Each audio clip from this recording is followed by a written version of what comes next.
Bom dia a todos e a todas. Quero agradecer a presença, a inscrição e a participação nesse evento, que é uma continuidade do nosso seminário interdisciplinar do Campus 19.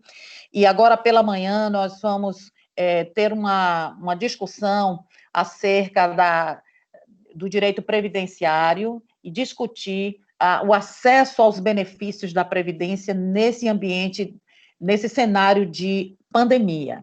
Nós vamos contar com a participação de 3 conferencistas, a professora Gine Alberta Andrade Quinjo, que é mestre em tecnologia, mestre em educação e é especialista em direito público, especialista em direito civil e processual civil, especialista em direitos humanos e é professora. E também especialista em direito previdenciário e trabalha na área juntamente com a sua equipe. Vamos contar também com a participação da professora Rita de Cássia de Oliveira, que também é especialista em direito previdenciário e militante na nossa área, advogada militante de direito previdenciário. E a professora Esté Botelho, que é advogada da área de previdência, e as 3 colegas vêm socializar as experiências no sul da Bahia, em Teixeira de Freitas, onde tem uma atuação intensiva naqueles municípios vizinhos. Professoras, devolvo a palavra para a professora Gine para fazer a sua apresentação, em seguida a professora Rita e a professora Esté, para a gente iniciar os nossos trabalhos agora pela manhã. Bom dia, professora. Bom dia, professora Liana, professora Rita, professora Esté, professor Silvar. Bom dia a todos, a todas e a todos, aos participantes que nos ouvem, que estão aqui nessa manhã para refletir conosco acerca dos benefícios previdenciários, suas dificuldades, desafios e avanços nesse tempo de pandemia. Então, entendendo que o nosso público pode estar composto por estudantes de direito ou por profissionais de outra área, considerando que o seminário ele é interdisciplinar, falemos um pouco um histórico, né?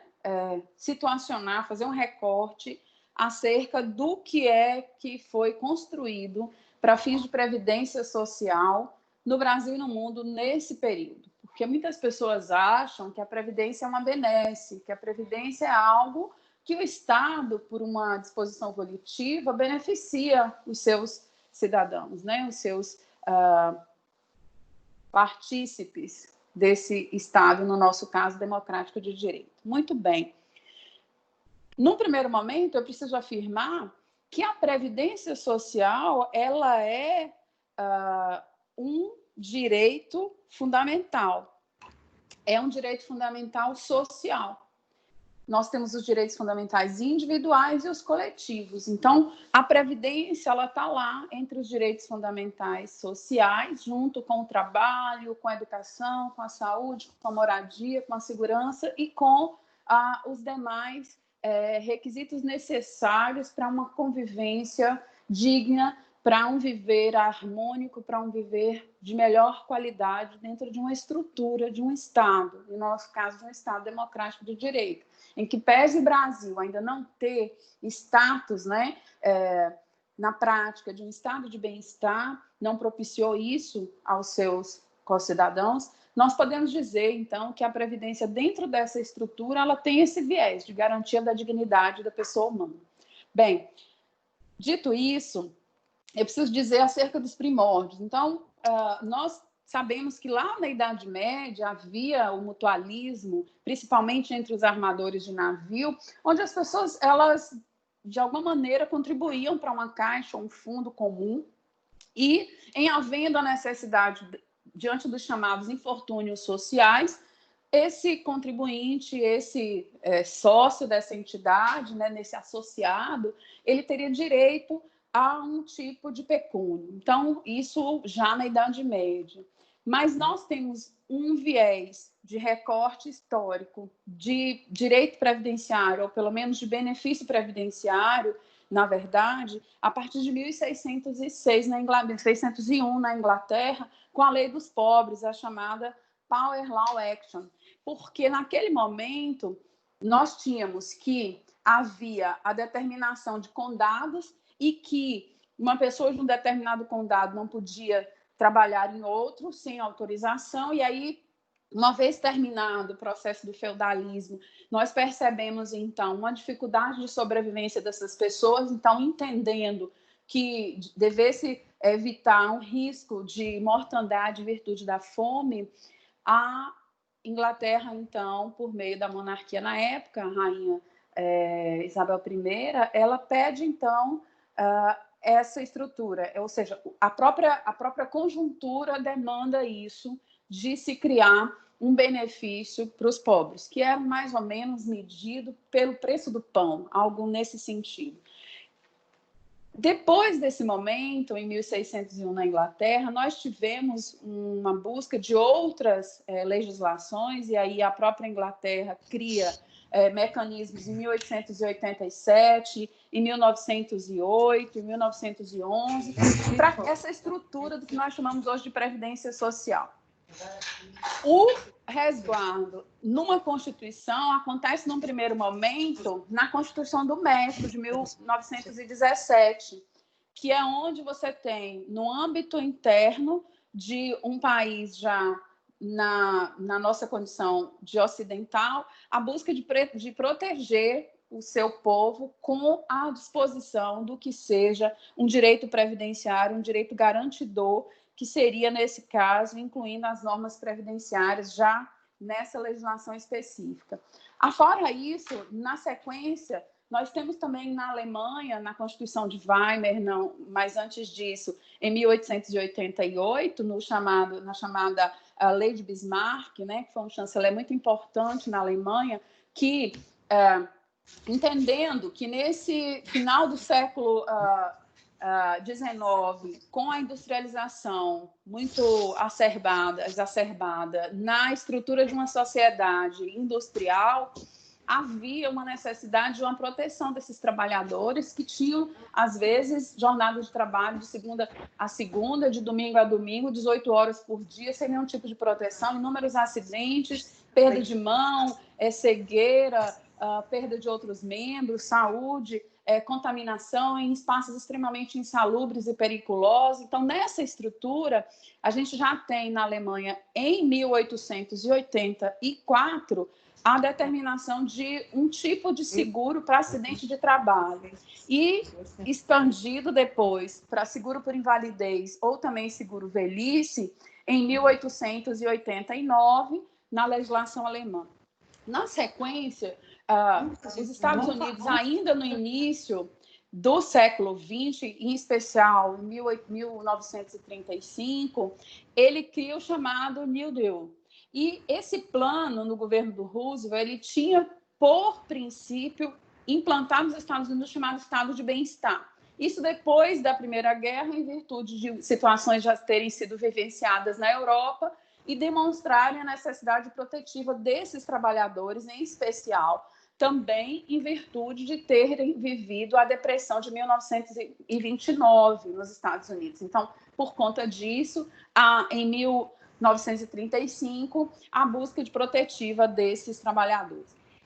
No Brasil, a gente precisa situacionar que várias legislações anteriores à Constituição de 88, elas trabalham algum tipo protetivo, principalmente lá no início do século XX, com os ferroviários, que é o nosso ponto mais singular de proteção do trabalhador em termos de infortúnios, de acidentes e questões de trabalho, como também uma proteção no final da vida.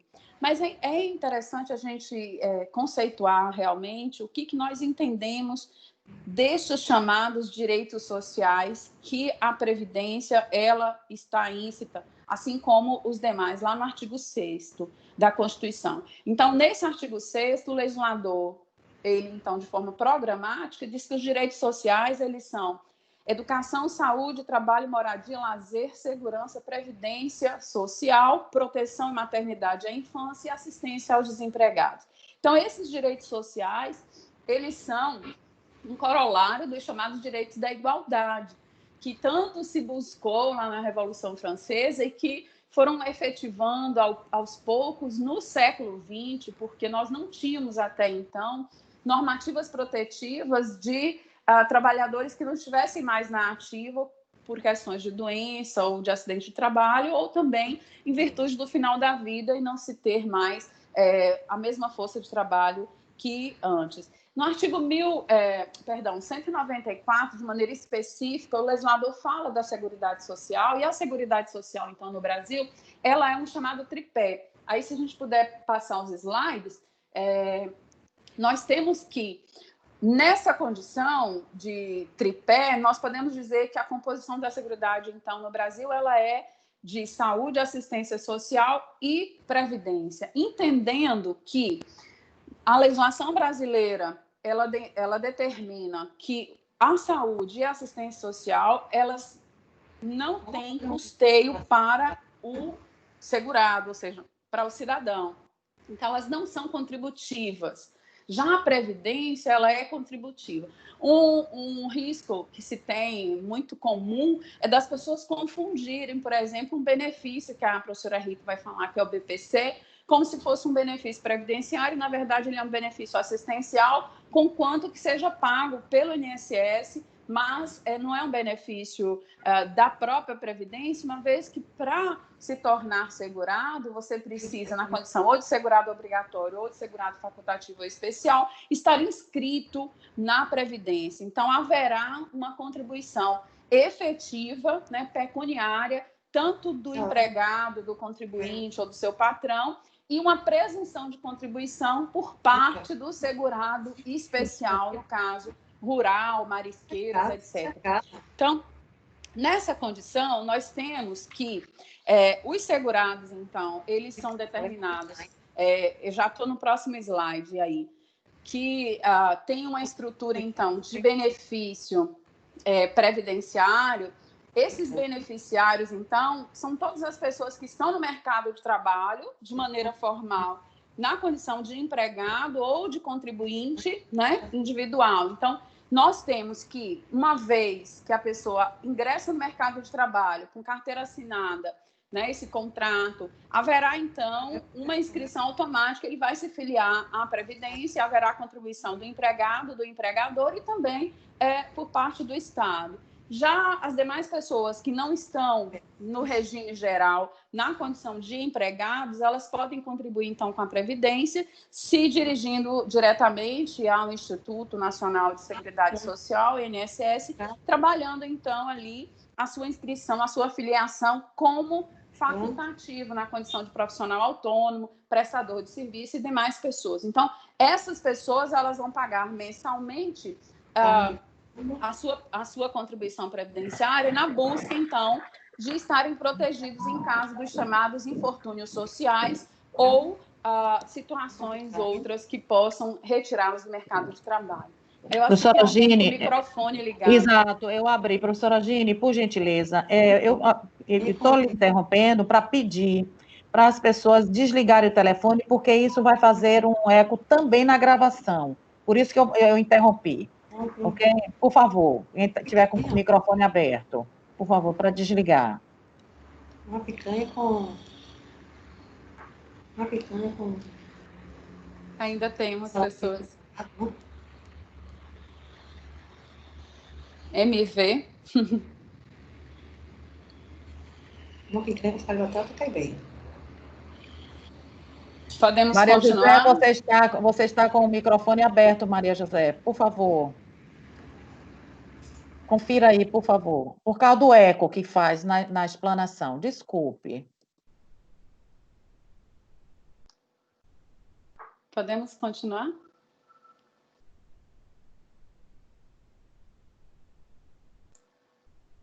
Pode continuar, professora Gine. Desculpe, viu? Não, sem problema. Eu também percebi e fiquei preocupada com isso. Então, aqui a gente precisa entender essa parte introdutória no sentido de saber que a Constituição de 88, ao optar pela inclusão efetiva da Previdência Social dentro do rol da Seguridade Social, é dizer o Estado brasileiro que todos e todas, né, e todos, de alguma maneira, contribuintes da Previdência Social, em algum momento da vida, em havendo os chamados infortúnios sociais, essas pessoas estariam protegidas de alguma maneira.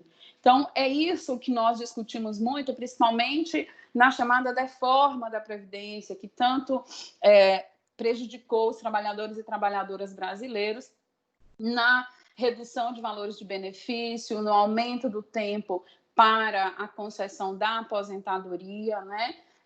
E isso, de alguma forma, só atingiu a parte daqueles contribuintes, dos segurados, que recebem os menores benefícios, não atingiu a todos da mesma forma, então ela foi uma reforma extremamente desigual e violenta, porque não incluiu militares, não incluiu parlamentares, não teve nenhum tipo de perda para as pessoas que têm os maiores ganhos, e a grande parcela da população brasileira, que são aqueles que sustentam o país, foram as pessoas mais prejudicadas com essa reforma e com todas as particularidades que ela traz. Então, nesse particular, entendendo essas condições de benefício, nós gostaríamos agora de tratar especificamente desses sujeitos, desses segurados. Então, a gente já pode passar o próximo slide, por gentileza?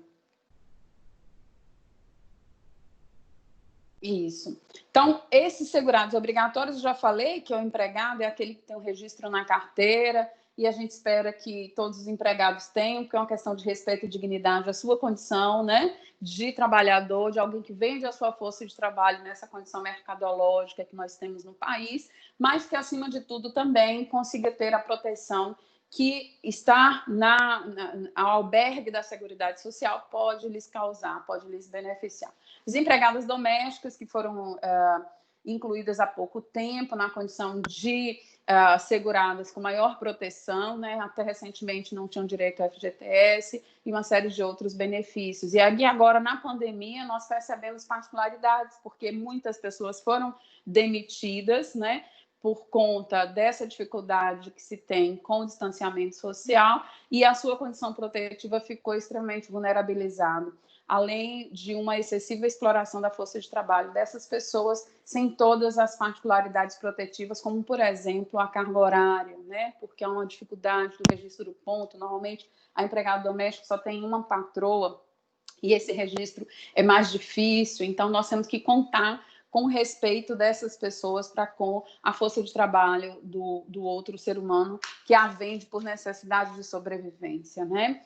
E também nós temos os trabalhadores avulsos que, pela sua condição de contribuição independente, podem estar ali em algumas profissões específicas, né, para atuarem e poderem estar contribuindo com a Previdência. E os individuais são aqueles chamados autônomos que buscam a Previdência, que às vezes têm profissões outras que não estão nessas categorias anteriormente ditas e que querem, de alguma maneira, essa proteção que vai ser colocada pelo Estado em virtude da condição de participação e filiação na Previdência Social.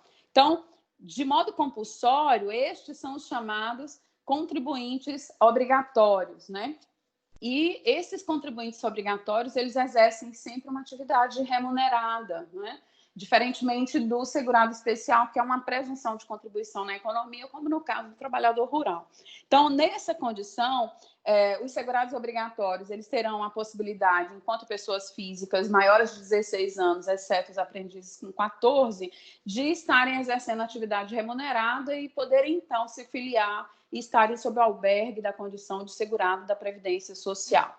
Nesse particular, nós temos, então, esses segurados facultativos, a dona de casa, que agora muitos optam até pela condição do MEI, que é uma contribuição só de 5% do valor do salário mínimo, e podendo, a todo momento, estarem na condição de benefício, ou também, desde que essas pessoas tenham uma condição social compatível com a contribuição nessa categoria.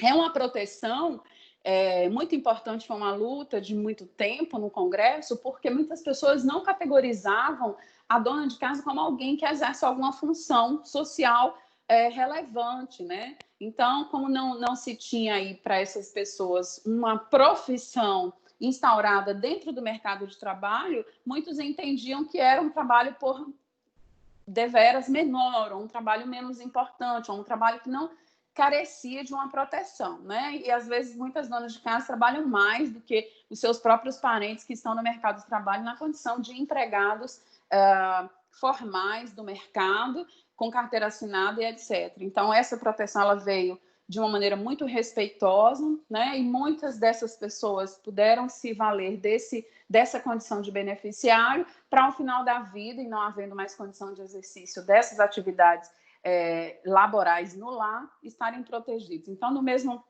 patamar, nós temos o síndico do condomínio não remunerado, o estudante a partir de 16 anos, que nós sabemos que pode ter uma contribuição, e muitas pessoas não sabem, né? O bolsista quanto estagiário, essas pessoas elas podem estar na condição de facultativo, contribuírem e terem a proteção da Previdência Social em caso, como eu disse anteriormente, de algum infortúnio social, alguma situação que não lhes permite o exercício da sua atividade na condição de segurados, vão ter a proteção devida. Então, é muito importante, principalmente para os jovens que ainda não adentraram no mercado de trabalho, já alcançaram a idade mínima, que possam pensar nisso, porque nós sabemos que ao final, né, do tempo de contribuição, principalmente a contribuição por tempo, ela pode permitir que você faça um decréscimo dos 20% das menores contribuições e resguarde os 80%, de maneira que você possa ter o benefício ao final da vida,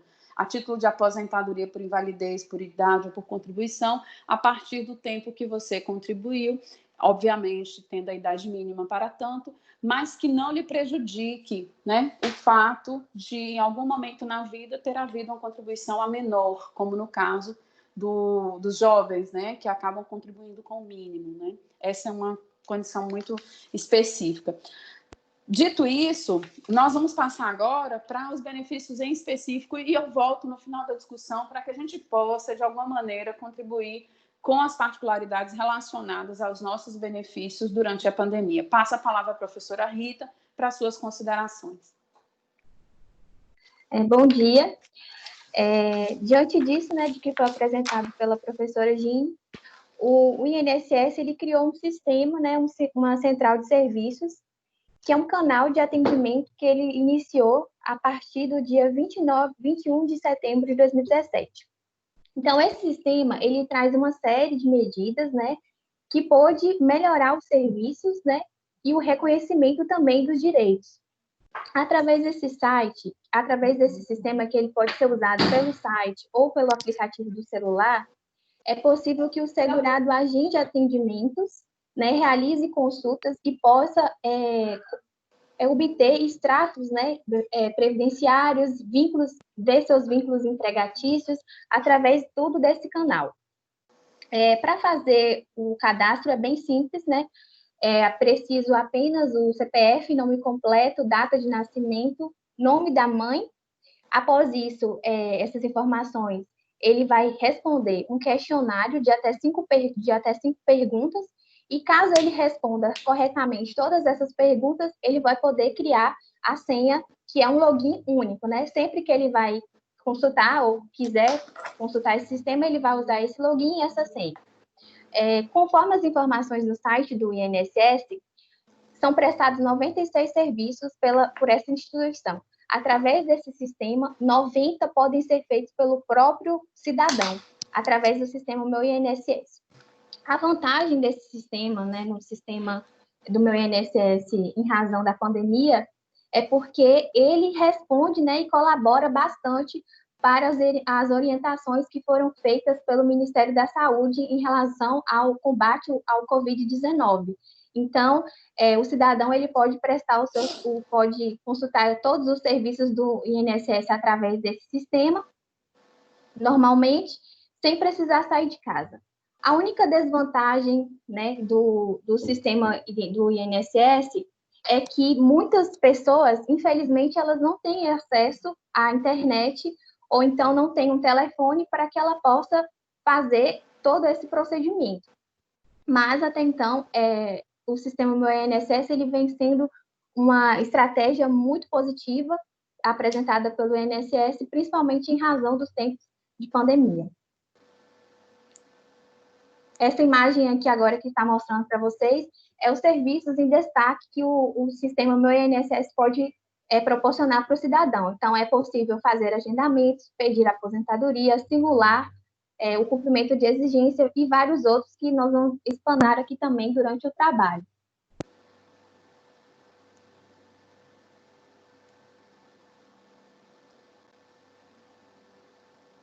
Bom, meu nome é Esther. Agora, após a fala de Rita, né, da professora Rita, eu vou dar continuidade falando sobre como funciona o INSS agora com a questão da pandemia, né? Com essa onda de ficar em casa, serviço home office, como se fala, teve algumas desvantagens para o segurado que ia procurar o INSS para realizar algum tipo de serviço. Em 20 de março, saiu uma portaria, a portaria de número 412, que adota essas medidas, que é a de fechamento das agências e de atendimento presencial no INSS, na Previdência Social. Eu vou só me ater ao primeiro artigo dessa portaria que fala, né? No artigo 1º fala, adotar as medidas para resguardar os direitos dos segurados e enquanto perdurar a pandemia, que fala que os atendimentos só serão feitos de forma remota, não vai precisar mais, durante a pandemia, autenticação de documentos e suspender o prazo para o cumprimento de exigências. Esses são os três incisos que a gente mais, no dia a dia, a gente mais se depara. Agora, de forma remota, como? Essa forma remota é usando o sistema do Meu INSS, que a doutora Rita já explanou aí como funciona, e também através do portal do 135, né, pelo telefone, e também quem tiver o auxílio do advogado tenha também o portal do INSS digital, certo? Mas aí entra a questão que a professora Rita falou. E quem não tem esse acesso a esse sistema, como que fica? Que aí precisa de ajuda de um vizinho ou de um familiar que tenha mais conhecimento para poder, como se fala, ter acesso a esse sistema do Meu INSS. Doutora Rita vai continuar, que ela vai falar agora sobre os benefícios assistenciais. Bom, o benefício...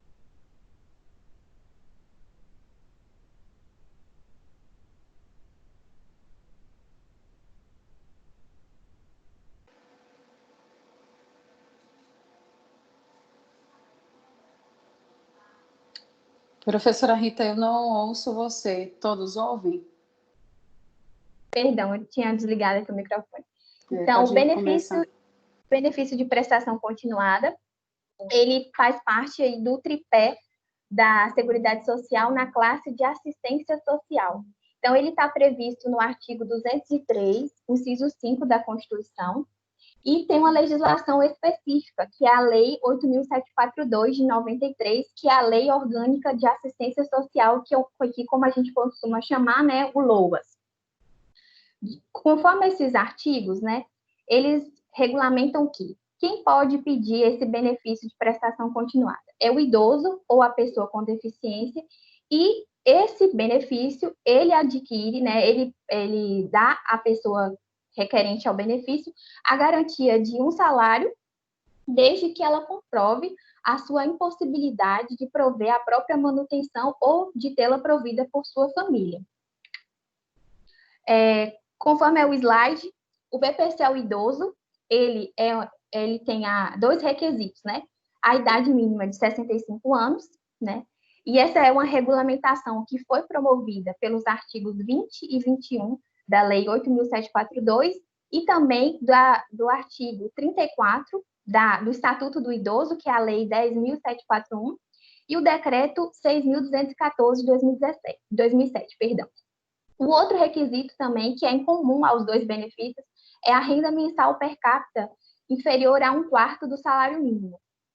Porém, mediante o decreto 8.805 de 2016, foi incluso um outro requisito nesses benefícios, que é em razão a inscrição do cadastro de pessoas físicas, que a pessoa necessita ter CPF, né?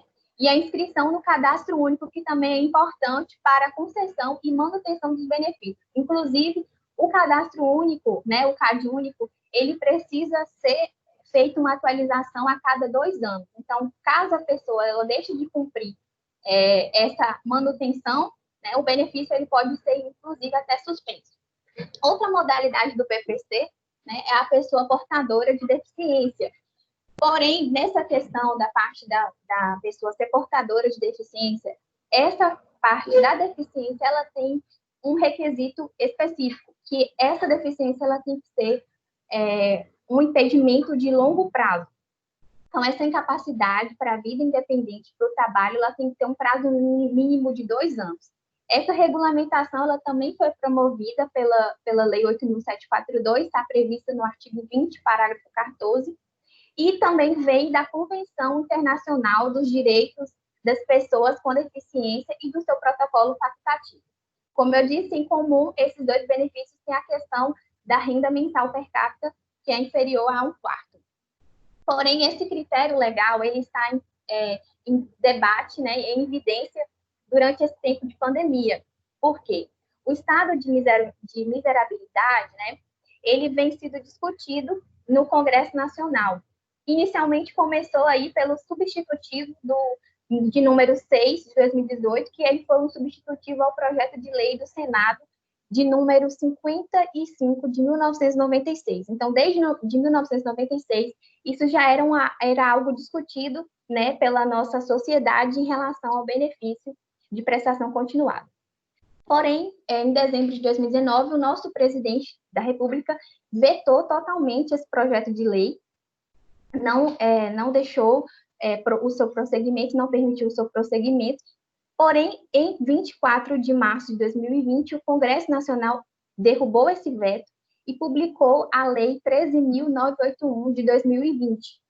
Essa lei alteraria a redação do artigo 20, parágrafo 3º, da Lei 8.742, e ele passaria a ser assim: considera-se incapaz de prover a manutenção da pessoa com deficiência ou idosa a família cuja renda mensal per capita seja inferior a meio salário mínimo.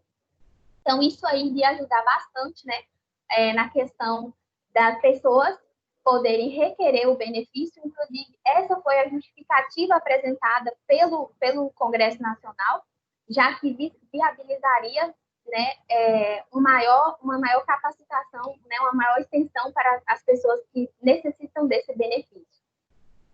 Outra coisa, prosseguindo também o tema, no dia 30 de março de 2020, o Senado aprovou o outro projeto de lei, que é o projeto de lei 1066 de 2020, que ele é conhecido como renda básica.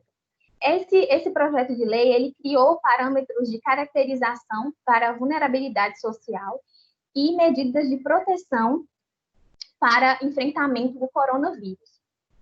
Esse projeto de lei, ele também trouxe o critério de 1/4 do salário mínimo como critério legal da renda, né? 1/4 do salário mínimo, só que com uma peculiaridade. Ele determina que esse critério ele seja válido apenas até 31 de dezembro de 2020. E, conforme o projeto fala, essa ampliação aconteceria de qualquer maneira, porém, essa ampliação ela só poderia ser a partir do dia 1º de janeiro de 2021. Esse projeto de lei, ele foi sancionado pelo presidente, porém com alguns vetos. E aí foi publicada a Lei 13.982 de 2020, em 2 de abril de 2020. Conforme essa lei, o artigo 20, parágrafo 3º, ele voltaria ao normal, conforme a lei antiga, porém, com a previsão, né, da data de validade aí até 31 de dezembro de 2020. E o segundo inciso, né, que teria nessa lei, foi um inciso que foi vetado pelo presidente, que seria justamente salientando essa questão da ampliação para meio salário no dia 1º de janeiro de 2021. Porém, aí ficaria uma lacuna, né, que até então não sabemos como ficaria após essa data, como seria resolvida essa questão do benefício de prestação continuada. Posteriormente, em 5 de maio de 2020, foi publicada a portaria de números 374, que essa portaria é importante para o benefício de prestação continuada, porque é ela que vai dispor sobre os procedimentos aplicados pela Lei 13.982. Então, no mesmo dia também foi publicada uma outra portaria, uma portaria conjunta de número 3, pelo Ministério da Cidadania, e que dispõe sobre a antecipação do valor de R$ 600 para as pessoas que requererem o benefício, que também é uma previsão, né, advinda da Lei 13.982, no artigo 3º. Como funcionaria essa antecipação? Essa antecipação, ela seria por um período de 3 meses, a contar da data da publicação da lei, até que o INSS diga, né, como poderia ser aplicado o instrumento de avaliação médica, como seria feita essa perícia médica. Contudo, essa antecipação, ela tem peculiaridades, né? Ela vai considerar que tenha inscrição no cadastro único e no CPF, o cumprimento do critério de renda, né, da renda familiar, e que conste na informação do CAD único que se trata de pessoa com deficiência. Então, essas são as mudanças que teriam com essa lei. Aí, do lado, eu disponibilizei para vocês o artigo 3º, de como ficaria, né, a questão da antecipação do valor de R$ 600 do BPC. Então, como ficaria o critério de renda? Ele vai ser 1/4 ou ele vai ser 1/2? Conforme foi definido, ele voltou a ser 1/4, porém, o artigo 20 da Lei 13.982, ele foi incluído o artigo 20A, né, em razão do coronavírus. Então, em razão do estado de calamidade, o critério de aferição da renda familiar ele vai ser de 1/2, pode ser ampliado para até 1/2 salário. E aí, contudo, esse critério de renda, ele tem um outro viés. Por quê?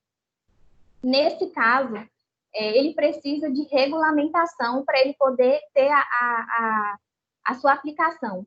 Porém, essa aplicação também, essa regulamentação, ela também não aconteceu ainda. Então, fica aí uma interrogação nessa parte da lei, que a gente não sabe dizer como vai ser o critério real, né, definido pelos legisladores em razão ao benefício. Um ponto importante também que teve nessa lei, né, nessa mudança da Lei 13.982, foi que ela também alterou o artigo 20, acrescentou, o artigo 20, parágrafo 14, que é a possibilidade de regulamentação do cálculo da renda per capita. O que significa isso? Então, se dentro de uma mesma residência tiver mais de uma pessoa que receba o benefício de prestação continuada, seja idosa ou portadora de deficiência, esse benefício, esse valor auferido, ele não vai ser computado para a questão da renda, né, para o critério, né, da renda da família, né, ele não vai ser contabilizado no cálculo da renda per capita familiar.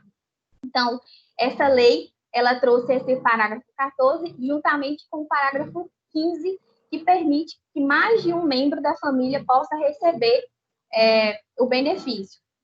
Então, essas mudanças aconteceram todas durante o tempo de pandemia, foram muito positivas para o benefício da prestação continuada, visto que isso já era uma discussão que aconteceu muito antes, né? Já era discutido através da ADIM 132, então, que também se originou através daquele projeto de lei em 1996, Então, sempre ficou uma discussão muito grande em relação ao critério da miserabilidade dos benefícios de prestação continuada. Então, com a questão do coronavírus, isso pôde ser suscitado, né, ter dado um viés muito importante para esse benefício. Agora eu vou passar a palavra para a doutora Esther, que vai falar de um outro benefício por incapacidade também, que é o auxílio-doença. Bom, o auxílio-doença, para que todos saibam, é um benefício de incapacidade que é devido ao segurado do INSS, que comprove através de perícia médica que está temporariamente incapaz para o trabalho, decorrente de doença ou de um acidente. Mas e agora, na pandemia? Como comprovar essa incapacidade, sendo que ela é feita através de uma perícia médica presencial? Como eu falei, com base na portaria 412, as agências do INSS estão fechadas. Dessa forma, impossibilita a realização dessa perícia. O que ocorreu? Criaram a opção de uma antecipação de auxílio-doença. Como ela é feita? O segurado que encontra-se incapaz, ele deve ir ao seu médico, né, realizar a consulta e pedir a ele um atestado médico que comprove essa incapacidade, que tenha data, que tenha uma classificação dessa doença. E aí, de que forma ele vai apresentar isso no INSS? Ele vai entrar através daquele portal que a professora Rita falou no início. Através daquele portal, ele vai agendar uma perícia.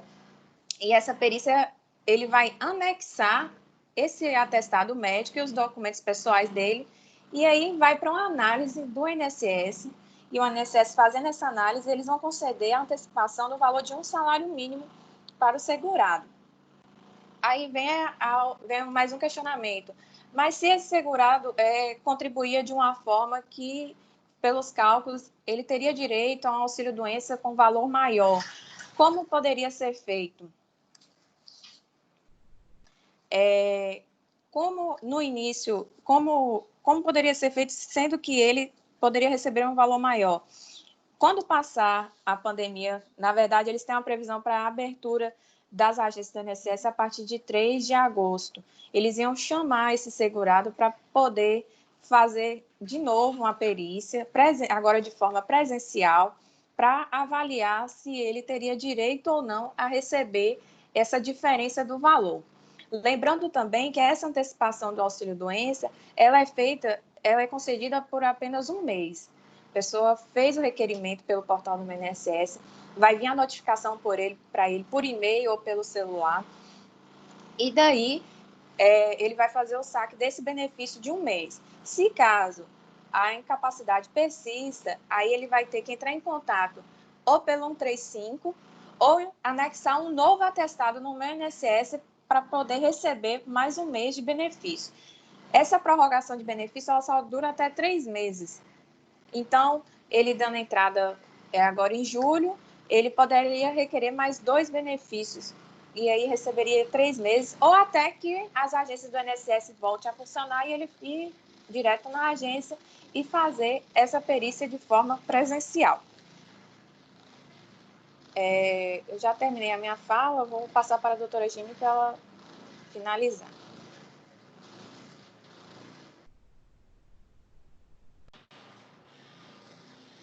Bem, nós entendemos que uma série de particularidades que a pandemia trouxe, em especial a dificuldade que eu gostaria que tirassem os slides, né, para a gente poder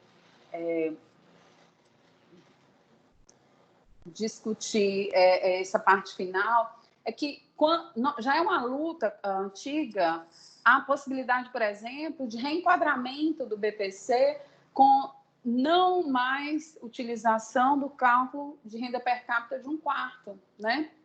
Por quê? Nessa situação, nós temos que uma série de pessoas que poderiam ter situações de doença ou de invalidez ou dificuldade e que, porventura, como nós trabalhamos ontem no seminário de Direitos Humanos de Trabalhadores Invisíveis, essas pessoas, porventura, passaram a vida na informalidade, mas produziram para o país, elas não teriam acesso a esse tipo de benefício ao final da vida, para fins de manutenção de uma vida digna, de uma vida viável. Então, esse é um dos grandes pontos que dificultam a condição. Outra situação também que nós percebemos, e agora de uma maneira específica aqui na nossa região, é a possibilidade do benefício para o segurado especial rural, que também, com a dificuldade hoje da Justiça Federal estar com o seu atendimento presencial suspenso, percebemos também que alguns sindicatos não estão com a sua atividade presencial também acontecendo. Há uma certa condição mais restrita para a busca desses documentos, para a comprovação dessa condição, para fins de requerimento desse benefício. Então, assim, nós entendemos que alguns pontos foram positivos, eu acho que precisamos colocar isso. A implantação do Meu INSS, esse programa, essa sistemática de gestão do benefício em 2019 foi muito positivo, porque a Seguridade Social, através do Instituto Nacional, né, que é o INSS, começa já a migrar para o procedimento digital no âmbito administrativo, que já era digital no âmbito judicial, né, com o PJE. Então, nós percebemos essa vantagem, mas para nós, advogados, em especial, que tínhamos diligências mais constantes, diuturnas, na agência do próprio INSS, mas percebam, para esses trabalhadores, principalmente para os trabalhadores mais simples, pessoas humildes, pessoas que estão na zona rural, pessoas que por mais que tenham carteira assinada, mas são auxiliares de serviços gerais, trabalham em condição em que comprovadamente tem uma baixa escolaridade, essas pessoas elas passaram a ter maior dificuldade de acessar a estrutura da Previdência Social sem um despachante ou sem um advogado. Então, nesse ponto, eu entendo que é negativo, até porque, por mais que a gente entenda que são poucos servidores, mas no nosso entendimento, aí eu falo agora por mim e pelas colegas que dividem esse seminário comigo, o nosso entendimento é que devesse ter mantido uma estrutura de atendimento presencial, recebimento de documentação para essas pessoas que, porventura, tenham dificuldade de acesso à internet, que tenham dificuldade de ter um parente que possa auxiliá-los na condição de entrega de documento, requerimento pela via digital e etc. Então, ao mesmo tempo que nós percebemos um caminhar positivo, percebemos também que esse período de pandemia criou para essas pessoas maior dificuldade. Então, exemplo, nós sabemos que haverá, certamente, uma prorrogação do auxílio emergencial, mas como é que nós teremos um parâmetro posterior a esse período de pandemia em 2020? Temos um som estranho. Todo mundo está com os microfones ligados?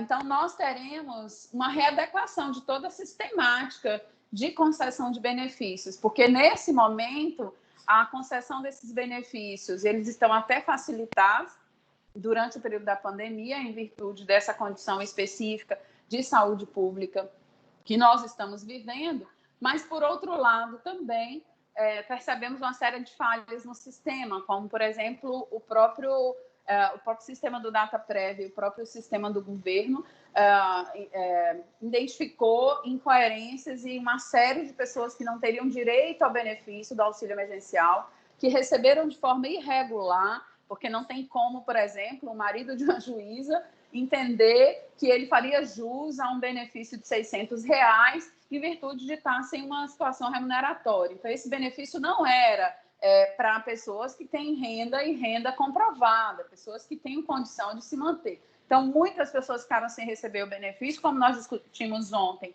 Esses chamados trabalhadores invisíveis são pessoas que estão fora do CadÚnico, pessoas que não têm CPF, essas pessoas não tiveram acesso facilitado ao auxílio emergencial. Muitas ainda não receberam sequer a primeira parcela, mesmo com a dispensa de exigibilidade do CPF, quando do requerimento, e muitas pessoas, por alguma situação, que alguém na família está no mesmo endereço, mas por uma contingência, porque por conta da pandemia, essas pessoas informais, elas perderam seus postos de trabalho normal e muitos voltaram na mesma casa para sobreviver, morar com os pais, com os tios, etc. Então, acaba que essas pessoas apresentam o mesmo comprovante de residência. E algumas delas, nós tivemos casos aqui no nosso escritório, que tiveram o benefício do auxílio emergencial indeferido em virtude de identidade de endereço com outras pessoas. Então, temos ainda no Brasil, em termos de concessão desses benefícios de proteção social,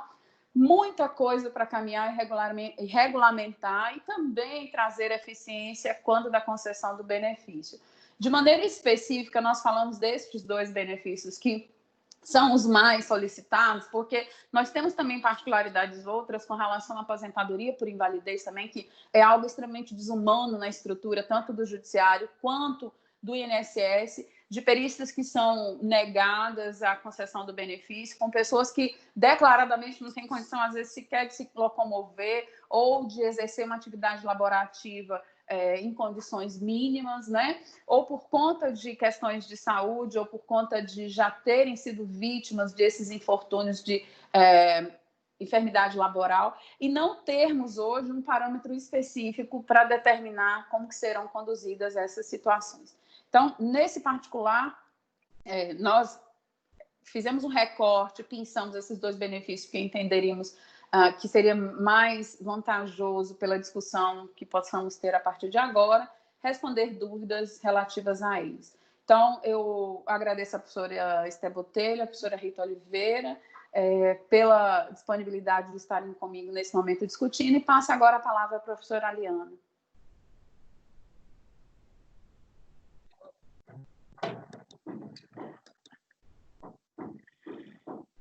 Quero, inicialmente, novamente agradecer a brilhante exposição, a provocação aqui sobre essa temática de previdência.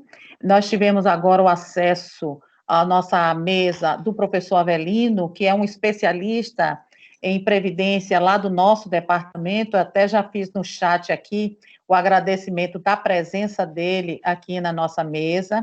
Agradecer a presença da professora Rita Brito, que veio também nos prestigiar, é uma colega do nosso departamento. Agradecer a presença de todos os nossos inscritos aqui e dizer que a nossa mesa está aberta para as indagações, para o questionamento. Novamente, agradecer à professora Maria José, que também veio nos abrilhantar, o Saul, e várias pessoas que estão aqui nos dando a presença nessa mesa. E o apoio tecnológico sempre do nosso organizador, o professor Silvar, e a professora Sônia, que sempre estão disponíveis para que o nosso seminário seja um sucesso, que já se constatou o sucesso do nosso seminário. Agradecer a nossa palestrante, a professora Rita, e a professora Esté, que fizeram a explanação aqui para nos esclarecimentos. Muito obrigada, muito obrigada. Aqui eu não registrei. Aqui tem uma pergunta do professor Alex, se esse material vai estar disponível, não é? É bom a gente ter essa perspectiva de disponibilidade do material. Tem uma outra questão da Roberta, que talvez o professor Silva possa responder, é sobre o certificado, não é, dos nossos alunos. Então, tem essa indagação aqui, sobre a disponibilidade do certificado. E vou devolver à professora Gine com relação a essas considerações, para que a gente possa dar... O certificado, esses eventos, a gente teve inscrições e a gente está baixando lista de presença. Então, todo mundo que se inscreveu e efetivamente participou vai receber certificado. As listas estão todas baixadas, vamos passar tudo para o NUP e vamos emitir o certificado, sim. A resposta. Professora, com relação ao material, a gente já autoriza a disponibilidade dele, bem como nós separamos algumas doutrinas que tratam do direito previdenciário, em especial relacionado à reforma, que seria um outro ponto para discutirmos, né? Mas a gente gostaria de dialogar com os participantes acerca de dúvidas com relação à concessão do benefício na modalidade virtual, manejo do meu INSS, coisas relacionadas ao que foi falado por nós aqui. Se houver algum ponto que não ficou tão esclarecido, que possamos voltar, ou termos agora esse diálogo, né, acerca de como é essa funcionalidade em 2020 com relação ao acesso aos benefícios na Previdência Social. Professora Rita, professora Esté, alguma outra Teve uma contribuição? pergunta aqui do Silvar. As reformas impactam quem já adquiriu o direito de aposentar ou está próximo? Então, a reforma, né, infelizmente, ela teve, como a doutora Gini até mencionou aqui, nós consideramos como se fosse uma deforma, né, inclusive, e vai impactar, sim, a vida de algumas pessoas que, infelizmente, né, não adquiriram os requisitos, né, não responderam, de fato, os requisitos daquele determinado benefício. Esse já é um tipo de uma modalidade de benefício que não foi tratada aqui no seminário, mas que é um assunto totalmente pertinente para poder conversar, porque a reforma previdenciária, ela teve uma supressão de direitos, pode-se considerar assim. Então, a longo prazo, ela pode sim prejudicar algumas pessoas, prejudicar alguns segurados, em razão das regras de transição que foram, né, implementadas pela reforma. Esses benefícios, em especial, né, o auxílio-doença e o benefício de prestação continuada, eles não foram tão impactados pela reforma da Previdência, porque não houve tantas mudanças, né? Somente essas que foram salientadas aqui mesmo no seminário. Mas os outros benefícios, né, em especial a aposentadoria por idade, a aposentadoria por tempo de contribuição, teve muitas peculiaridades incluídas pela reforma previdenciária. Então, para um advogado que é militante na área do direito previdenciário, vai ter que tirar um tempo para estudar essas reformas. Inclusive, um ponto muito importante, o sistema do meu INSS, ele demorou um longo período para poder aplicar essas mudanças, né, da legislação da reforma previdenciária. Então, durante um bom tempo, a gente ficou sem poder fazer nenhuma adaptação com os clientes em relação a essas mudanças, a critério só mesmo de esclarecimento. A reforma previdenciária ela foi publicada em 13 de novembro de 2019. Nós ficamos até meados de março de 2020 sem mudar o sistema, então foi um período muito longo, até mesmo para o profissional do direito que precisa militar nessa área, que usa muito esse mecanismo, né? Ele teve uma delonga para poder aprender sobre o assunto, para poder mecanizar isso no sistema, no escritório. Enfim, várias mudanças foram relacionadas pela reforma e são inúmeras que a gente for citar.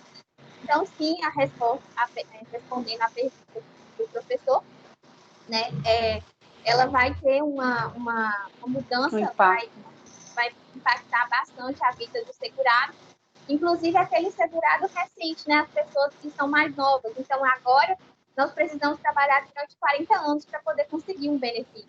Então, olha só o impacto que teve na reforma previdenciária. As pessoas que estão aí a um caminho longo, né, trabalhando, elas vão poder ainda ser incluídas na legislação antiga. Mas aos que estão ingressando agora, e que é muito importante, né, como a gente citou aqui no seminário, que as pessoas tenham essa capacidade, essa informação de começarem a contribuir desde logo, né, já que é possível que a partir dos 16 anos a pessoa se torne contribuinte da Previdência Social, porque vai ter essa mudança muito, muito grande, né, na legislação, que a partir desse momento pede para que a pessoa possa oferir algum benefício da Previdência, ela tenha no mínimo 40 anos de contribuição. Isso para quem ingressar agora. Agora, as pessoas que já têm, né, já vêm trabalhando há um tempo, ela vai ter que ver qual as regras de transição que elas se encaixam melhor. Tá bom? Professora Aliana.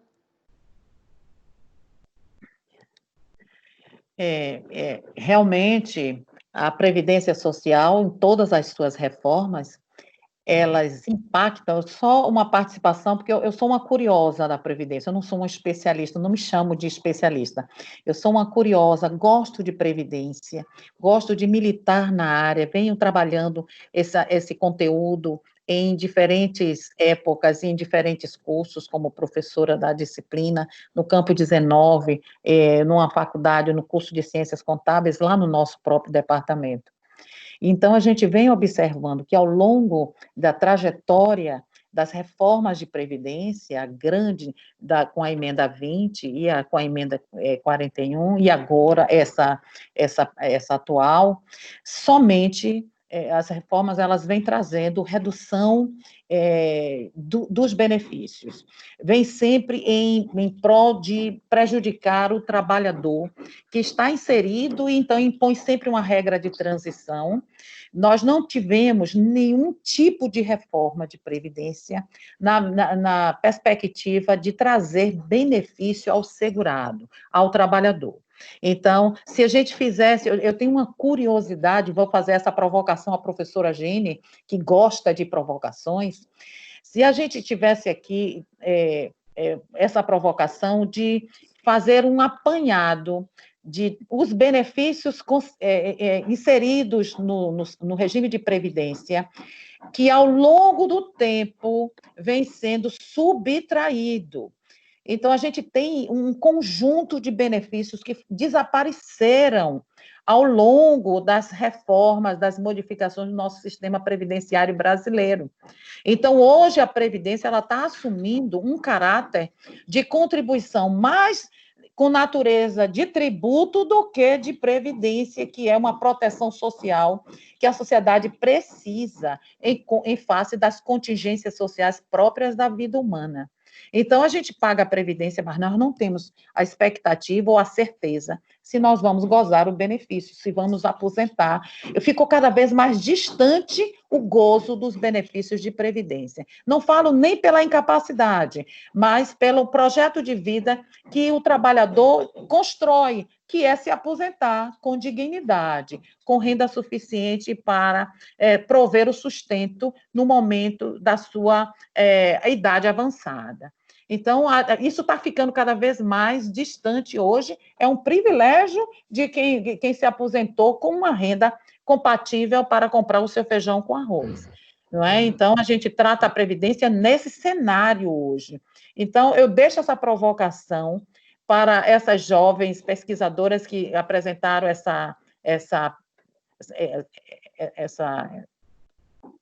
que veio trazer essa discussão, desculpe, mas a gente podia discutir o que veio perdendo, as subtrações de direitos ao longo das reformas de previdência.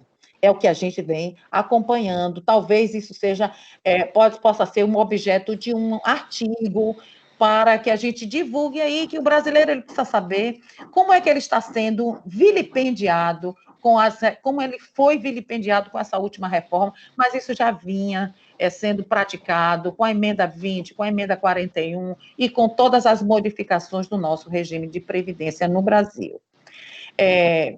Vou devolver a palavra, deixa eu ver aqui se chegou algumas questões para devolver.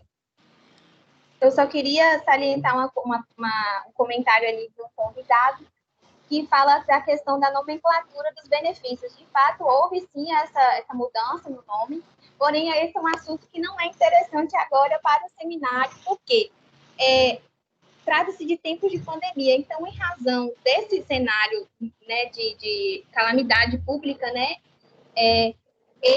esse benefício mudou o nome realmente, porém, ainda assim, durante esse período, ele vai ser considerado esse nome devido às antecipações que aconteceram. Então, assim, foi uma estratégia do governo, né, somente para poder atender a população diante do cenário que estamos vivendo.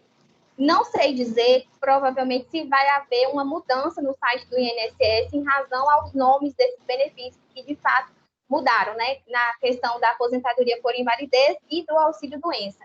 Então, somente para esclarecer é que esses benefícios eles vão continuar por um período aí, por esse nome, devido a esse cenário, mas provavelmente essa mudança vai acontecer sim para as pessoas poderem aprender, né, também a se adequar nessa mudança trazida pela reforma da Previdência. Bom, eu queria colocar um ponto que talvez seja um ponto polêmico, né? Mas que a gente precisa tratar sobre ele. Nós tivemos no Congresso, de maneira especial no Senado Federal, audiências públicas discutindo o superávit da Previdência, em que pese haver aí uma discussão por parte do governo, por parte do legislativo, parte do legislativo, não na integralidade do legislativo, e também da iniciativa privada, tentando justificar a necessidade da chamada reforma da Previdência, que passou agora recentemente. Nós temos observatórios de organismos da sociedade civil que fazem estudo, e agora me perdoe, eu não me lembro o nome da presidente desse instituto, mas eu posso disponibilizar aqui para vocês o link para essa audiência pública, que foi encaminhada, inclusive, pelo senador Paim, acerca do superávit da Previdência. Então, é uma falácia dizer que a Previdência ela não é positiva, ela é negativa. A Previdência no Brasil não é negativa. Nós temos grande parte dos trabalhadores com carteira assinada contribuindo mensalmente para essa Previdência. Não há que se falar em quebra da Previdência, não há que se falar em tanto assunto fantasioso, no sentido de que, se não se fizesse essa reforma nesse padrão, nós não teríamos condição de nos aposentarmos daqui 20, 30 anos. Isso não existe. Eu posso categoricamente afirmar: o Brasil é um país onde há um risco muito grande de ausência de benefício para parte da população, em virtude da má distribuição de renda, que é o que nós já falamos. 1% da população detém 1/3 da riqueza, e essas pessoas não contribuem, no máximo contribuem como uma única pessoa, em que pese também nós termos hoje uma dificuldade muito grande, por conta do corporativismo, de fazermos a verdadeira reforma da Previdência, que seria a redução de vencimentos e remunerações de políticos, que são altíssimos. Nós gastamos demais para manter o Congresso, deputados, senadores e toda a estrutura e o staff que eles têm direito, que os países da Europa não fazem isso mais há décadas, né? Então, e também de alto escalão. Então, nós temos hoje uma pirâmide invertida. Poucas pessoas ganham muito e ganham de forma excessiva e contribuem de forma minoritária para a Previdência, porque a gente sabe qual é o teto, né? De 11%. Se você tiver 2 vinculações, você vai contribuir em uma só. Então, na verdade, essa reforma e a maneira como o Estado neoliberal brasileiro, no nível de um capitalismo avassalador, tem levado a condição do país em termos econômicos e sociais, fez com que muitas pessoas entendessem que devesse aceitar essa reforma como ela foi imposta, e ela foi imposta muito mais por conta de um governo de ultradireita, um governo extremamente agressivo com relação aos direitos já adquiridos pelos trabalhadores e trabalhadoras no Brasil, pessoas que têm sustentado esse país há muito tempo e não têm cumprido o seu papel, por exemplo, de manutenção e ampliação da transferência de renda, que é uma outra situação grave que o Brasil tem passado. Então, a reforma tributária também é outro ponto que tem engessado muito o desenvolvimento do país, um Estado que recebe muito e devolve pouco para o cidadão. Então, essa é a realidade do Brasil. E nós precisamos, enquanto universidade, realmente, como diz a professora Aliana, discutir sobre isso, escrever sobre isso, debater essas questões nesses ambientes como agora, que é uma ambiência propícia para esse debate, em sala de aula, e demonstrar para as pessoas que não há benesse por parte do Estado. O Estado, quando concede o benefício de previdência ou assistência, ele está cumprindo o papel dele, porque todos nós pagamos impostos, sustentamos o Estado.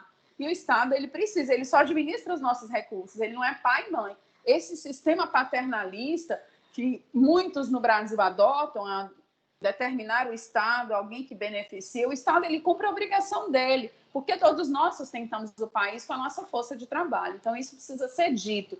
E aí você vê que na hora do infortúnio, a pessoa precisa do benefício, ou em virtude de doença, ou em virtude de velhice, ou outras situações, ou porque o seu parente morreu, e ela vai como se estivesse pedindo, fosse um pedinte, né, às portas do Estado juiz ou da agência da Previdência. Então, esse é um lugar extremamente indigno, que nós precisamos inverter essa lógica de dizer para as pessoas, você, de alguma forma, contribuiu para esse país e contribui, como no caso do trabalhador especial rural, que a presunção dele é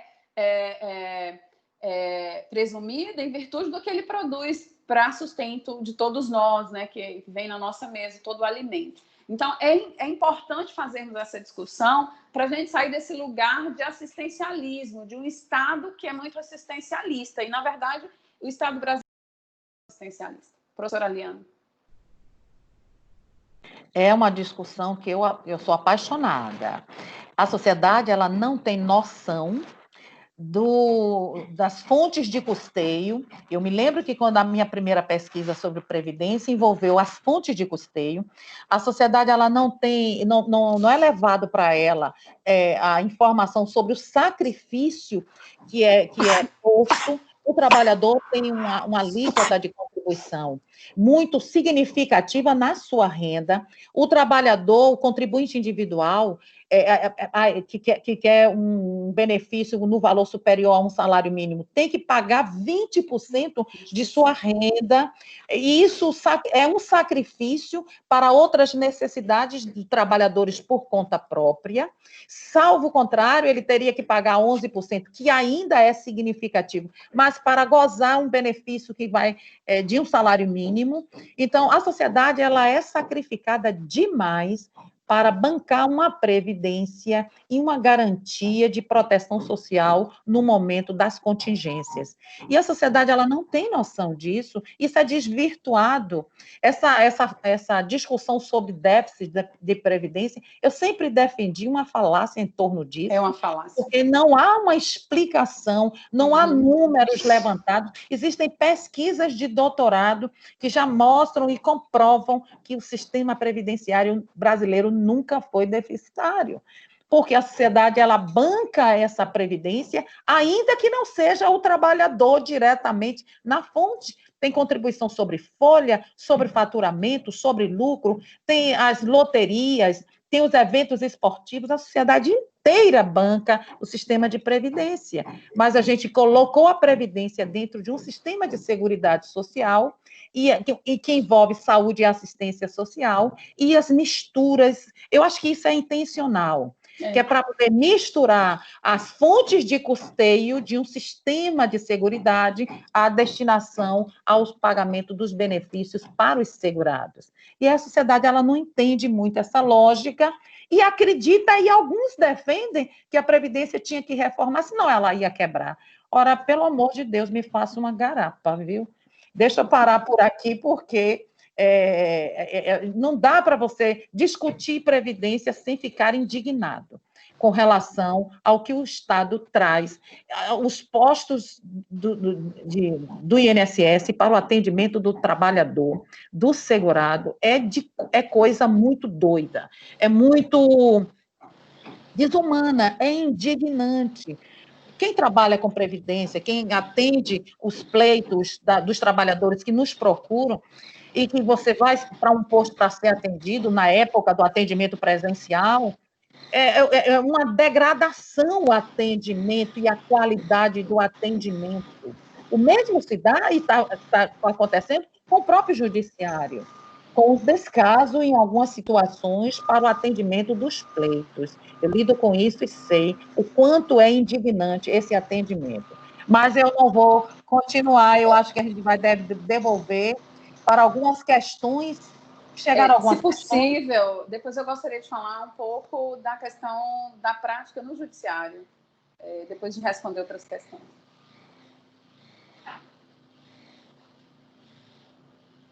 Professora Gini, devolvo a palavra para a senhora concluir essa prática do judiciário, trazer aqui para a gente aproveitar o nosso tempo, e não tenho questões aqui, não veio, eu vou procurar aqui, mas eu não vi questões aqui. Eu queria colocar algumas particularidades, porque eu sei que, como nós estamos em espaços extremamente distantes, né? Nós estamos aqui em Teixeira de Freitas, no extremo sul da Bahia, 820 quilômetros de Salvador, muitas pessoas estão aí na região metropolitana, podem estar nos ouvindo de outros espaços. Então, eu queria socializar, compartilhar a nossa experiência, né? Nós temos a Justiça Federal em Teixeira de Freitas desde 2011. Antes disso, nós tínhamos que percorrer 180 quilômetros para acessar a Justiça Federal de Eunápolis, que é a região de Porto Seguro, né? Nunca tivemos ausência de magistrado. Isso é um ponto positivo para a Justiça Federal, o TRF aqui. Uma das coisas que nós percebemos, diferentemente do Tribunal de Justiça Comum, é o nível bem didático de encaminhamento dos processos judiciais na Justiça Federal. Então, num único despacho, o juiz determina a citação da autarquia ré, determina a perícia, determina que os autos sendo conclusos com a contestação que já se intime para réplica. Então, no único despacho, ele saneia todo o processo e a gente só encontra novamente a presença do juiz na audiência de instrução, se houver essa audiência de instrução.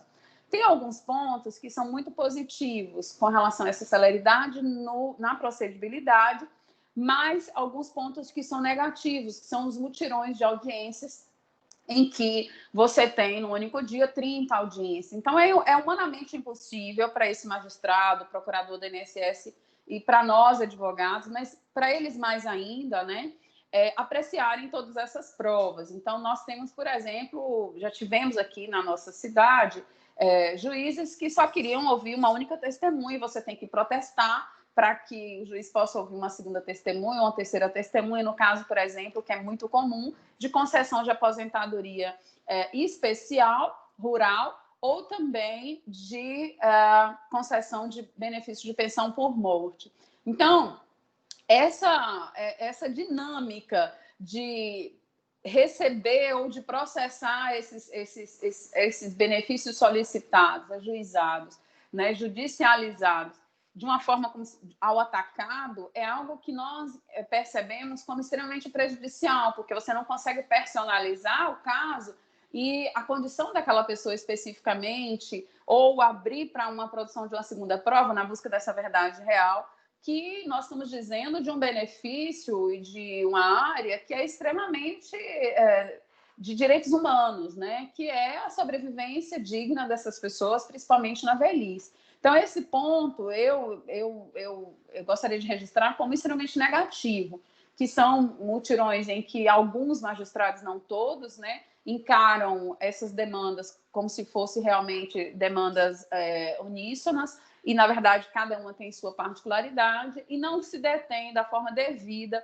para analisar cada processo, cada pedido, cada constituição de prova de uma maneira individualizada e personalizada. Um ponto que eu acho positivo, como nós não temos a Justiça Federal aqui na cidade, também não temos o Ministério Público com a Procuradoria da Previdência, o Ministério Público Federal, então nós tínhamos que contar com esses mutirões e as vindas, né, esporádicas nesses mutirões dos procuradores do INSS. Tivemos excelentes procuradores, outros nem tanto. Mas uma das coisas que antes que nós tivéssemos o fechamento do judiciário em virtude da pandemia foram as audiências por videoconferência com os procuradores aí de Salvador, que foi instalada essa procedibilidade ainda no ano passado e estava funcionando agora em 2020 com muita tranquilidade. Isso, se nós pensarmos aí na distância, que é, né, de quase 1.000 quilômetros, 820 quilômetros, né, para a maioria dos procuradores que estão na capital para virem atuar aqui e fazerem mutirões de uma semana, essa nova sistemática ela passou a ser muito positiva e que certamente deve ser adotada no pós-pandemia com a estrutura agora que a gente está tendo. No Tribunal de Justiça da Bahia, o programa Life Science ainda não está em funcionamento aqui, não sei como está isso aí na capital, mas aqui ainda não está em funcionamento, nós ainda não temos as audiências por videoconferência nessa plataforma do Tribunal de Justiça, então os benefícios previdenciários que tramitam na justiça comum, né, relacionados a acidentes, nós não temos ainda essa continuidade mais ou menos prevista, né, para os próximos meses. Então, essa é uma particularidade que eu acho que a gente precisa colocar para aqueles que estejam nos assistindo, em especial os alunos que estão aí se formando e estão buscando uma área de atuação. A previdência, o direito previdenciário é um nicho importante, principalmente com essas mudanças que ocorreram, né? A dependendo da área de atuação, alguns benefícios são mais solicitados para que o advogado se debruce sobre eles, a depender de outras áreas, não. Então, aqui a gente tem alguns que são mais particularizados, como, por exemplo, o benefício de aposentadoria especial rural, também do pescador, da marisqueira, o BPC, em virtude de questões de vulnerabilidade. Mas é importante a gente saber que, com toda a dificuldade, a Justiça Federal ainda funciona melhor em termos de gestão do que a Justiça Comum. Eu queria colocar isso. Professora Gine, chegaram duas perguntas aqui, que a gente já está na fase dos encerramentos, mas antes do encerramento, de passar a palavra para o encerramento, vamos dar atenção a essas duas questões. O Alex, ele pergunta se o critério de renda per capita familiar dos BPCs por deficiência entram no cálculo. Essa é a primeira pergunta do Alex. A segunda, a Nayara, ela apresenta uma questão de um salário mínimo mensal para os requerentes do benefício de auxílio-doença até a realização da perícia. O processo pode ser feito pelo meu INSS, porém, se ela não tiver um atestado, a pessoa pode dar entrada pelo relatório e tem uma questão do período de tempo recomendado pelo médico ao afastamento das atividades que não tem no relatório perícia em relação à incapacidade. É uma pergunta grande, né? É isso que eu falei, para a professora Rita responder, porque acho que ela está com acesso ao chat. Exato. Eu aqui não estou com acesso ao chat. Eu ainda fiquei no início, já me perdi na pergunta. Ou seja, como proceder quem não tem atestado, e sim um relatório médico, no qual seria apresentada uma perícia por causa da pandemia. Ela faz a pergunta nesse sentido. A primeira pergunta é do Alex, sobre o critério... Eu queria só colocar com relação ao relatório. Se ele é recente, eu penso que substitui sim, até porque nós estamos num período de exceção, né? Então, se o relatório é recente, não sendo muito antigo, é possível sim. Aí a outra pergunta eu não me lembro agora. A outra pergunta é o critério de renda per capita com 2 BPCs, se por deficiência se entram no cálculo. Os 2 BPCs se entram no cálculo do critério da renda per capita. Olha, então, respondendo à pergunta do colega, o que acontece? Na lei, né, 13.982, tem o artigo 20, parágrafo 14, que fala sobre a questão da regulamentação do cálculo da renda per capita. Então, em tese, né, não teria nenhum impedimento para que duas pessoas pudessem receber 2 benefícios de BPC na mesma residência, né? Então, é tanto que isso está previsto no artigo 20, parágrafo 14, e no parágrafo 15 do mesmo artigo. Tanto que na letra da lei cita exatamente isso. Mais de um membro pode receber o benefício e que, se caso alguém da residência receber benefício ao idoso ou por ser portador de deficiência, isso não vai ser contabilizado a critério para a aferição de renda da família, tá bom? É uma alteração, né? Porque até recentemente nós não tínhamos isso. Uma vez concedido um benefício de BPC no núcleo familiar, não era possível a concessão para um outro idoso ou para uma pessoa com deficiência no mesmo núcleo familiar, residindo no mesmo espaço.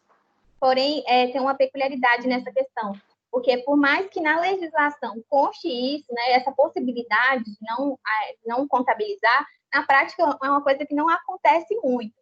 Então, por isso, acaba que leva à judicialização. Judicialização, entendeu?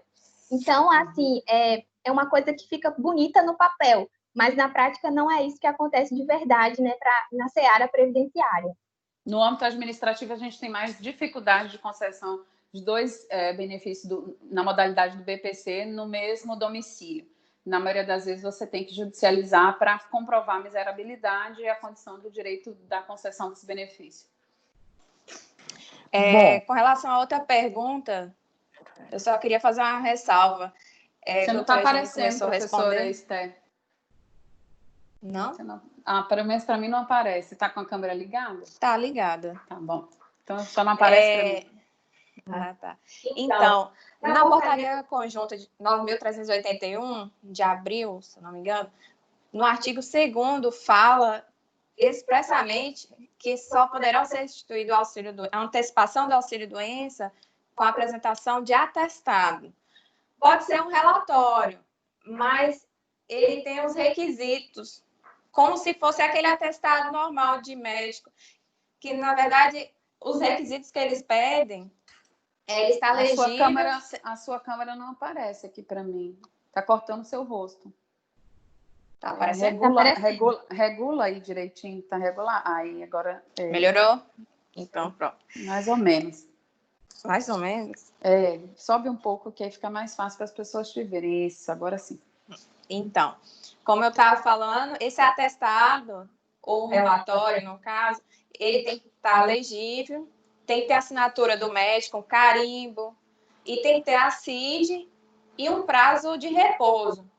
Aí entra a questão, mas se o repouso for de mais de 3 meses, não importa, vai conceder apenas 1 mês.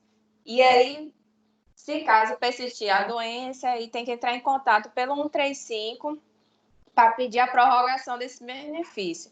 O que é igual que a professora Rita falou, no papel é muito bonito, porque aqui fala que pode 3 meses, mas nenhum dos clientes aqui do escritório, a gente nunca conseguiu esse benefício por mais de 3 meses. E sem contar que para pedir a prorrogação é uma via crucis, porque você tem que ficar mais de 1 hora no telefone para pedir essa prorrogação ainda, e quando não cai a ligação, porque o serviço é muito ruim mesmo. Professoras, nós não temos mais nenhuma questão aqui para responder. Vamos entregar a palavra para as considerações finais, para que a gente encerre esse nosso trabalho. Por favor, professora. Vamos começar com as mais jovens. Vamos pedir à professora Esther para o pronunciamento, depois a professora Rita e depois a professora Gene, por gentileza. Bom, então, eu quero agradecer pela oportunidade, né?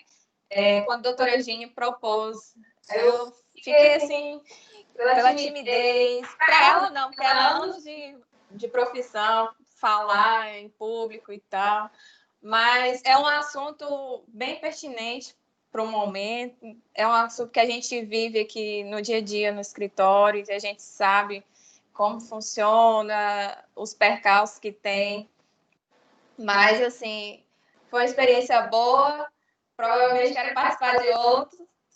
E é isso aí. Se tiver alguma dúvida, é só entrar em contato que a gente está aqui à disposição. Muito obrigada pela oportunidade. Professora Rita, por gentileza.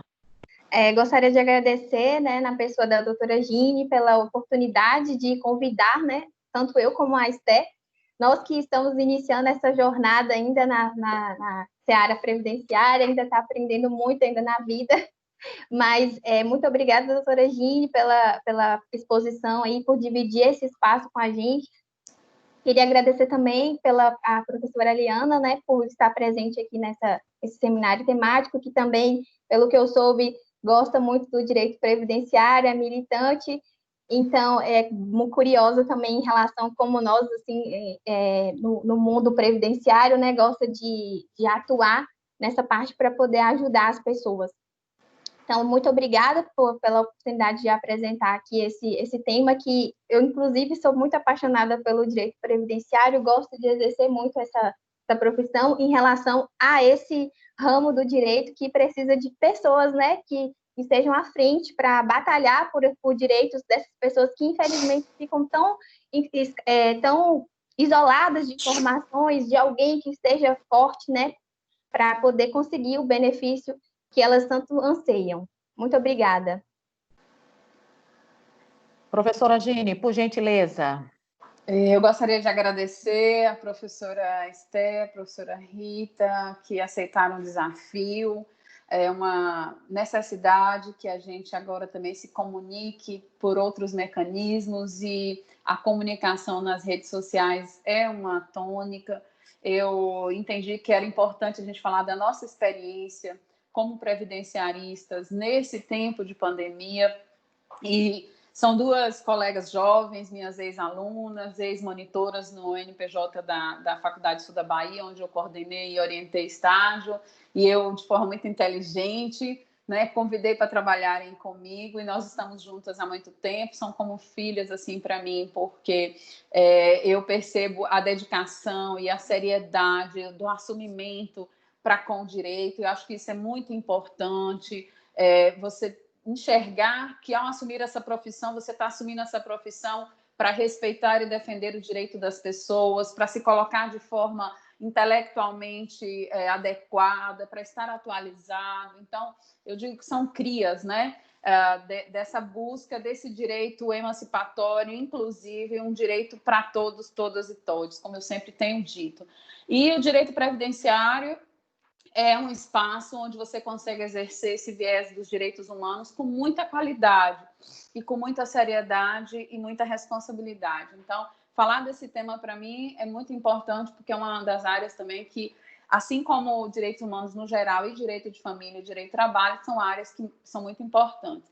E para elas como uma oportunidade de também socializarem essa experiência. Então, eu quero agradecer de coração à Universidade do Estado da Bahia pelo evento, um evento lindo, um evento extremamente bem organizado, bem colocado nas mídias, então as pessoas estão tendo acesso a essas informações, podem dentro de casa, sem nenhum risco, tratarem de assuntos que são importantes nesses dias atuais. Então, encerramos a nossa participação aqui de Teixeira de Freitas, no Extremo Sul da Bahia, com esse seminário de previdenciário, externar minha gratidão à professora Aliana pelo convite e o desafio de submetermos as propostas. Estivemos no seminário em 3 ocasiões diferentes, com a participação também da professora Aliana. Então, muito obrigada, professora Aliana, professor Silvar, professora Sônia, organizadores desse evento lindo, extremamente bem colocado, bem avaliado por todos que participaram, pelo menos os daqui nos colocaram que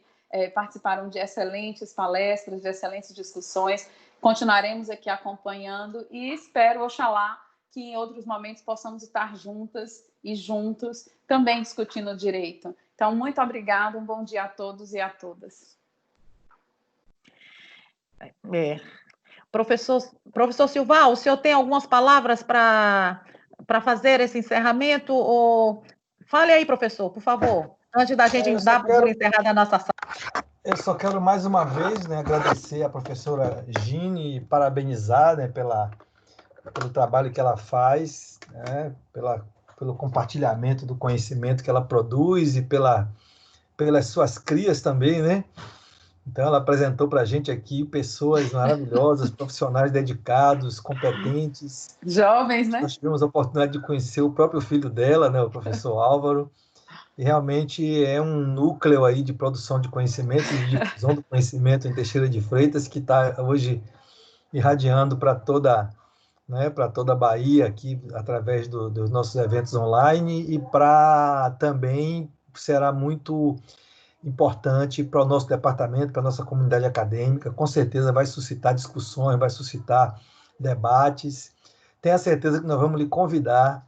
Nós estamos com umas ideias aí de fazer um trabalho a partir desse seminário, já andamos discutindo aqui, vamos fazer uma reunião aí com o grupo GT Interdisciplinar, e nós vamos criar oportunidades de termos nossas comunidades de aprendizagem constituídas para a gente poder compartilhar conhecimentos, e essas contribuições que nós nem podemos chamar de externas, né, porque são internas da área, internas, nós hoje fazemos parte de um mesmo ambiente, né, de um mesmo contexto social. Educação global, né? A universidade não pode se pensar para dentro dos seus muros. Então, essas contribuições serão muito bem-vindas, e nós vamos, com certeza, estar convidando aí a Esté, convidando a Rita, convidando o Álvaro, a A professora Débora. Gine, a Débora. Então, nós vamos contar com esse núcleo de inteligência aí, que é muito bem coordenado, tá bom?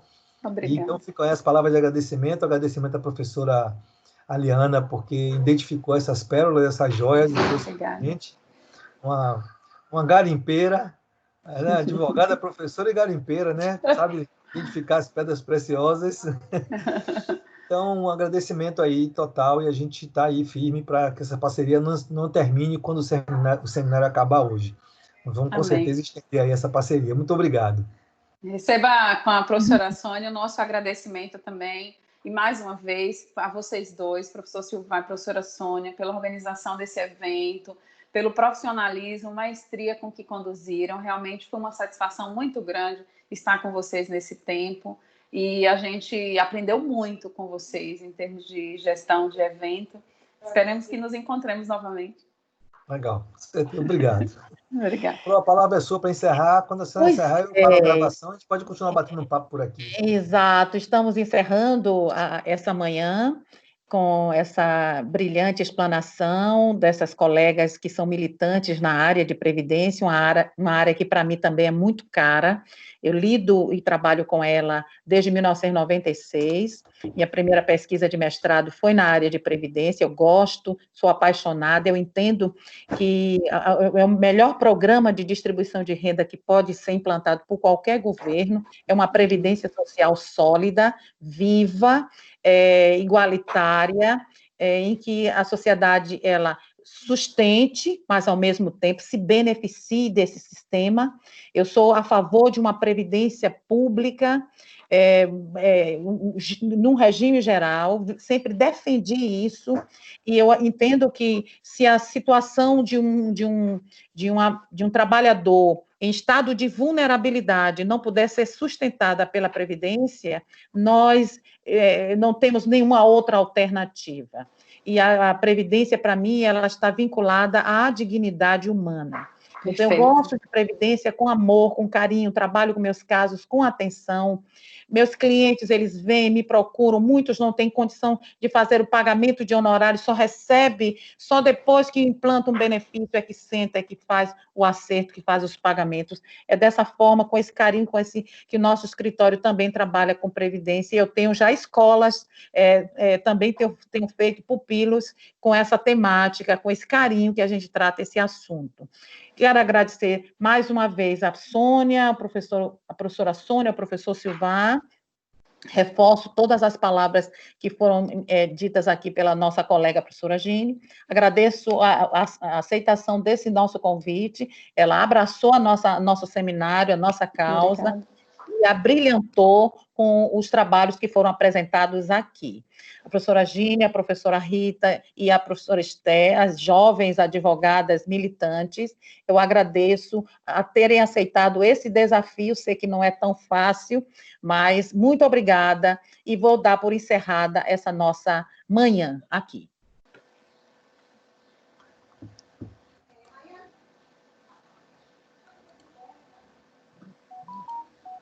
Professor Silva, podemos